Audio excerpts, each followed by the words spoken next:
Howdy folks, and in today's video, I'm going to be telling you each craft a weapon you should be going after before Lightfall. Before we get into this video, I want to apologize for the lack of uploads as the last couple of weeks have been quite chaotic for me. I hope to get on a regular schedule of videos for this channel, along with growing my Twitch channel, linked in the description below. Alright, without further ado, let's get straight into this video. First up, we got primary ammo weapons. So starting top to bottom, we're going to start with auto rifles. First one I would recommend getting is going to be this Firefight because it rolls with the role of threat detector osmosis. And I suggest this role is because osmosis synergizes very well with a lot of void builds in volatile. Honestly, these other three auto rifles you can pretty much skip on. The only one that is maybe worth a look at is the Sweet Sorrow, and that is because of the origin trait land tank, which is probably only going to get stronger next season with the reduction to resilience, as what this origin trait does is the more kills you get, damage resistance you get against enemies. Next up, we have bows. And honestly, for bows, I'm not too knowledgeable on bows, so I can't really say how strong or weak they are, as I really have not used any of them. So with that, I'm just going to go right on to hand cannon. Now, with hand cannons, the biggest one I'm going to recommend is going to be this Posterity. The reason for this is because it rolls with a really amazing roll of Volt Shot and Frenzy, making this one of the only guns in the game that has the ability to get Volt Shot and a damage perk at the same time, making this almost a must-have weapon. Next hand cannon I recommend getting is going to be the Zalu's Bane, as this can roll with the basically Sunshot perk combination of incandescent and explosive payload, making this thing feel almost like an exotic weapon as a legendary. Now, the last hand cannon that you might want to pick up is going to be this Aikilos hand cannon, as it can roll with a decent perk combination of Rapid Hit Frenzy, but with the removal of Warmind cells in the next expansion, this honestly isn't going to be too strong of a hand cannon. Now, going into pulse rifles, there are a lot to pick from here, and honestly, all of them are pretty decent picks, as there's really not one of them that just seems much weaker than the others. Now, the one exception to this rule, though, is going to have to be Syncopation, as this is probably just got power crept out by Disparity. Now, with that being said, let's go over Disparity. Disparity is an aggressive burst frame, meaning that it shoots 4 rounds in a single burst. That makes this pulse one of the best archetypes of pulse rifles. Along with that, it rolls with a crazy perk combination of a Rapid Hit and Headstone, which synergizes very well with stasis builds. Next up, we have Insidious, which falls under the same category of pulse rifle as an aggressive burst. Now, this is probably going to be one of the best pulse rifles for endgame PvE content, as it can roll with something like Demo Rapid Hit and another perk like Vorpal or One For All, making this one of the strongest endgame content pulse rifles. Now, I'm only going to talk about one more pulse rifle here, but I'll make sure to leave up pictures of each pulse rifle roll that you want to be going for. And this last one we're going to be talking about is going to be this BXR Battler.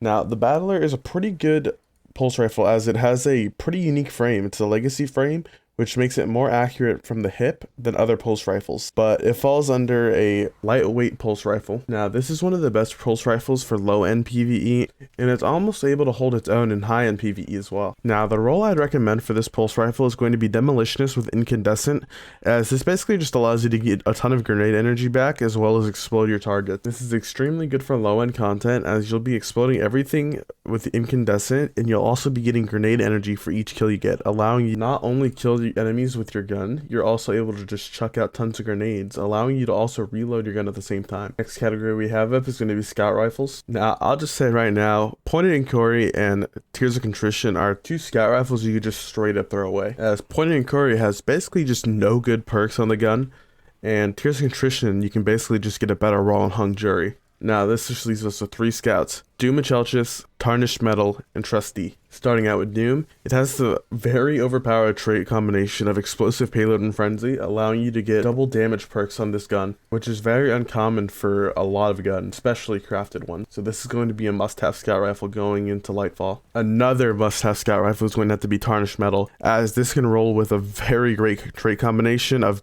Demo and Volt Shot, making this thing not only an ad clearing machine, but it'll be almost a grenade generator. Lastly, we have Trustee. Trustee is a very strong scout rifle from the Deepstone Crypt raid that just got reprised this season, and it's able to roll with amazing perks like Reconstruction or Rapid Hit in the 3rd column, and then a damage column we have Incandescent. And this scout rifle has a very great origin trait as well, which basically makes it so whenever you're dealing damage to enemies, you'll get a small portion of ability energy. And what many people don't know is that Incandescent Scorch from specifically the Trustee will proc this origin trait, allowing you to get a ton of ability energy off of a primary weapon. Next category, we have Sidearms.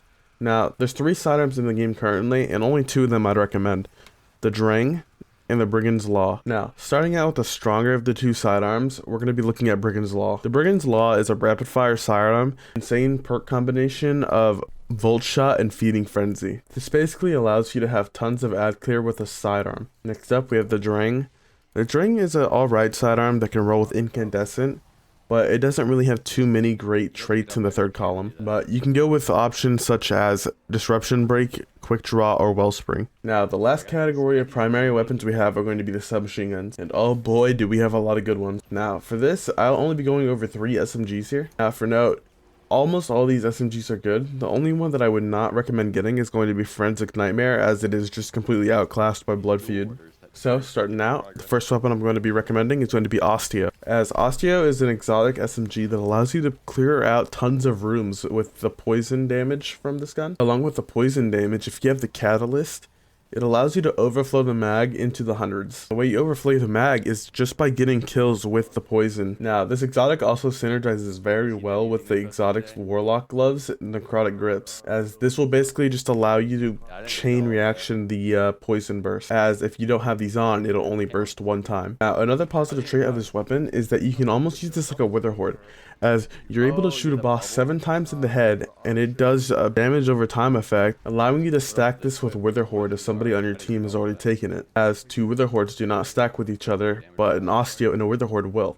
Now, let's go to everyone's favorite opulent weapon, Callous Mini Tool.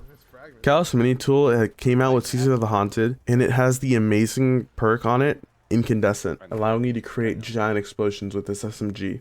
Along with that, you can get like Threat Detector for the increased reload speed while around enemies, or you can go for Unrelenting for the healing when killing multiple enemies. Lastly, for the SMGs and primary ammo weapons, we're going to be going over the Ikilos SMG, as this is a reprised weapon, as this weapon was originally released in the Warmind expansion. Now, this new version of the Ikilos, though, has amazing perk combinations that the old one cannot compete with, as this SMG can roll with, in the third column, we have Feeding Frenzy, and in fourth column, we have Volt Shot. This perk combo allows for some really great ad clear with this SMG in all levels of content.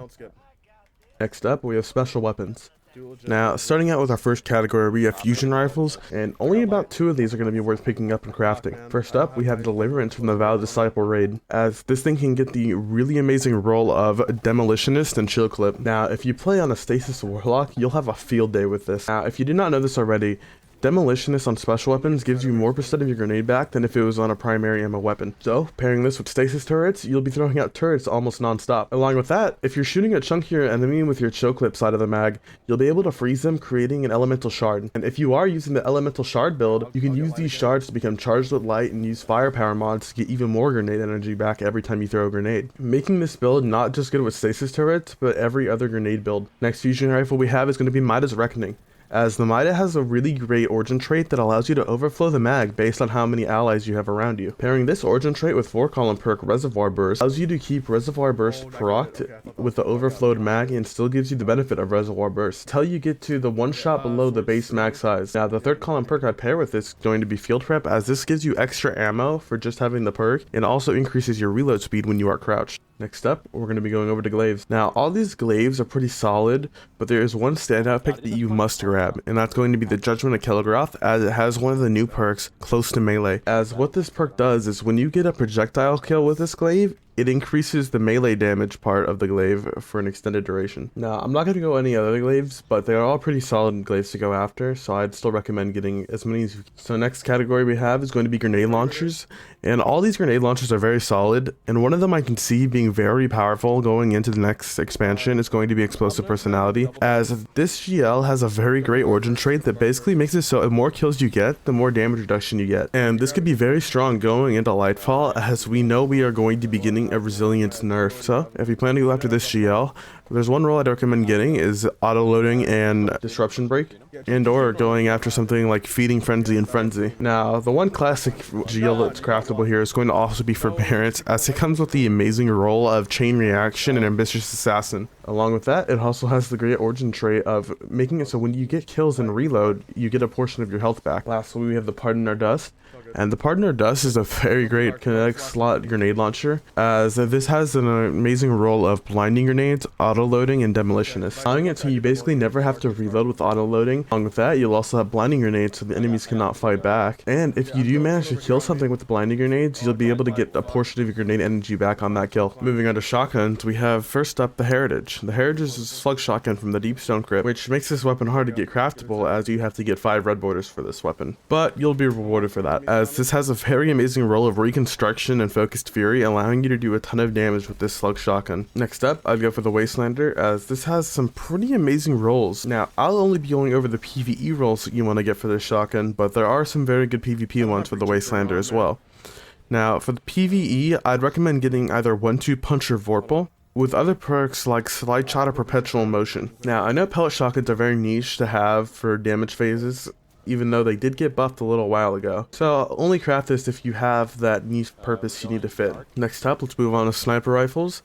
Now, for sniper rifles, the 2 snipers that you'll want to be going after for sure is going to be Succession and Thoughtless, as Succession has the role of Focused Fury and Reconstruction, allowing you to do some pretty amazing damage as a solo player. Now, if you have a fire team, I'd recommend going Firing Line instead, as you do not have to do anything but be mere teammates in order to proc this. Next up, we have the Thoughtless.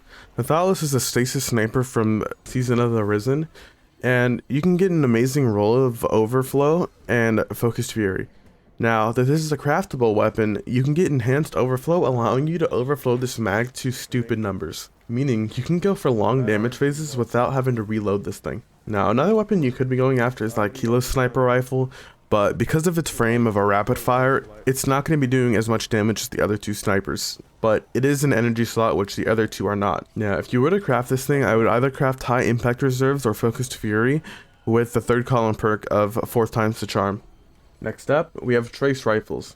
Now, 2 Trace Rifles I'd recommend be going after is number 1, Hollow Denial, as this has the amazing role of Lead from Gold and Repulsor Brace, allowing this Trace Rifle to synergize very well with not just Void builds, but double special builds, as Lead from Gold will keep your ammo economy alright, and having Repulsor Brace will make it so you get an overshield after each volatile kill if you're running something like Gyres, making this a very strong trace rifle for a lot of the content in the game if you like running double special. Next up, we have Retrace Path, as this is one of the weapons that you're going to be wanting to get if you're running Fusionate Warlock, as you can roll this gun with Demolitionist. Unfortunately, in 3rd column, it doesn't have too many good perks, so this one's more up to you. But what Demolitionist allows you to do, basically, is if you're running the Starfire protocol, you can shoot a boss while in your well a couple times. Like, you just want to tap fire this gun and then throw a grenade so you never have to reload this gun. Alright, now going to the next category, we're going to have heavy weapons. Now, we're going to skip over grenade launchers, as the Tarnation is just a really bad grenade launcher that's not even worth picking up. So we're going down to LFRs. Now, we do know LFRs are going to be getting a nerf in Lightfall, so they are not going to be nearly as potent as they once were. But the Cataclysmic is still going to be a very good LFR to pick up, as it has one of the amazing perks Bait and Switch, which allows you to get a 35% damage increase just for hitting an enemy with all 3 of your guns. So, using Witherhoard, you'll be able to do passive damage over time. Another gun like an SMG, so you can add clear. And then shoot him lastly with your Cataclysmic to get a 35% damage increase on your Cataclysmic. Pairing this with 4 times the charm and enhanced battery allows you to shoot 10 shots before having to reload. Next LFR that might be okay going into Lightfall is going to be the Fire and Forget, the Stasis Aggressive Burst LFR, which can roll with the amazing perk combination of Field Prep and Focused Fury. As hitting 3 bursts with this LFR with Focused Fury will give you a 20% damage increase, and Field Prep makes it so you have more ammo in reserve, along with giving the benefit of giving you a faster reload speed when you are crouched, making this a very strong LFR of choice. Next up, we have Machine Guns. Now, starting out with fixed odds, you can get the amazing perk Incandescent on this, making this one of the best at clearing machine guns in the game. Along with that, you can have Field Prep for the enhanced reserves, along with the increased reload speed while crouched. Next up, we have Commemoration. Now, this is the Deep Stone Crypt weapon, so it only came out this season to be craftable. But it has an amazing perk combination of Reconstruction and Killing Tally. So basically what reconstruction does is it overflows your mag when you are not using the gun, and killing tally makes it so whenever you're getting kills, you basically get a rampage that doesn't go away until you either reload or store the gun. Now, if you're looking for more of a boss damage type weapon, I'd go with the Retrofit Escapade, as you can get the amazing combination of 4 times the charm and target lock. Target lock is a perk that ramps up your damage over time up to 50% while shooting a single target. While you're doing this, 4 times the charm will work in the background to keep giving you ammo, as every 4 shots you hit will give you 2 ammo back, allowing you to shoot at a single target for an extended duration. Now put something like extended mags on this gun and you're going to be shooting for a long time on a single target. Now moving from machine guns, let's go to rocket launchers. And rocket launchers have the biggest contender to be the meta weapons of Lightfall and Forward. So I'd recommend going after the 2 rocket launchers here, being Red Herring, as Red Herring can get this amazing perk combination of lasting impression and field prep, making it so you get a 20% damage increase from lasting impression, along with field prep giving you the extra reload speed and the reserves, allowing you to shoot more shots and faster. Secondly, I recommend picking up Bump of the Night, and this is from Season of the Haunted. So this rocket launcher has a very great combination that you cannot get on any other rocket launcher besides Blowout, and that is going to be Demolitionist with a damage perk like Vorpal or Frenzy. Chill Clip works well on this rocket launcher as well, as it'll give your teammates an increase in damage for shattering a target after you freeze them. But note, Chill Clip only works with 1 or 2 rocket launchers on a fire team, so be aware of what your teammates are rocking first before you choose Chill Clip. Now please note, for the magazine slot you always want to be running Impact Casing, as this will just basically give you an increase in your damage for hitting a target directly, which is what you always want to be doing anyways, with all rocket launchers. Finally, we have swords. Now, there's only realistically 1 sword here that you're going to need, and it's going to be the other half, as this has the Eager Edge perk, allowing you to fly around maps faster. And judging by the trailer, you can tell that the map in Neomuna is going to be very large, so having an Eager Edge sword will help you traverse it much quicker. Anyways, that is going to be the end of this video. If you enjoyed this content or would like more content like this in the future, please leave a like, comment, and subscribe. Thank you.